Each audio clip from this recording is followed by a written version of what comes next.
इउबिपिएफआव संगठनाव जोङो दंमोन दिनै बोसोरनैयानो जानोसै दिनै जों बे आफादनिफ्राय ओंखारनो सानदों मानो होनबा जोङो किसुमान मावनो गोनां हाबाफारि दंमोन बेफोरखौ जोङो मावनो हायाखै बेनि थाखाय जोङो ओंखारनो गोनां जादों बेखौ साननानै जों ओंखारनो नागिरदों आरोखि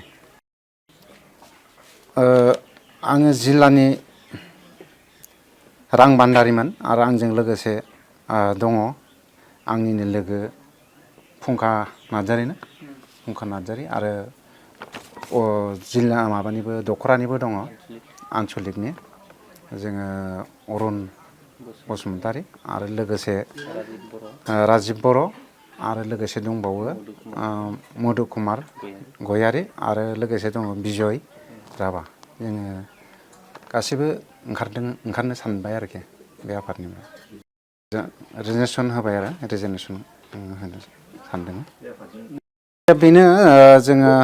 बर' हारिनि मोजां खामानि मावगोन आरो जाफुंसार होगोन होननानै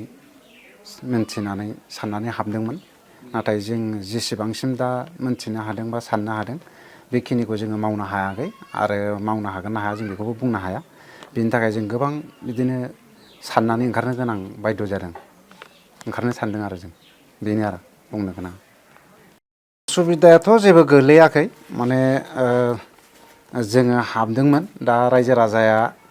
जोंनि सिगाङाव जेबो बुङाखै जेनेबा बेबायदि होननानै जों माने रायजो राजाखौ जोङो रायजो राजानि नांगौ बायदियै जोङो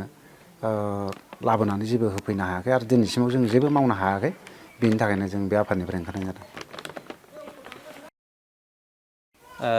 गिबियावनो खुलुमबाय रादाब बुथुमगिरि मिडिया नोंथांमोननिसिम आरो लोगोसेनो बे बड'लेण्ड रादाब नायगिरि बयनिसिमबो रायजो राजानिसिम आंनि गोसो गोरबोनिफ्राय खुलुमनायखौ गोदान बोसोर मागो दमासिनि गासैनिसिम बावहरनाय थाबाय दिनै आं मोनसे प्रेस मिडियायाव ओंखारनो गोनां जादों मानो होननानै बुङोबा आं मोनसे आफाद हिसाबै खौसेथि बर' गौथुम आफादाव दंमोन आं नाथाय बे आफादनिफ्राय आं दिनै रिजाइन लाबाय दिनै आङो सोनाब सानजारि दख'रानि एकबेजारमोन लोगोसे आंजों सासे एकबेजार दंबायो आरो लोगोसेनो आंजों लोगोसेनो सातजोनसोआ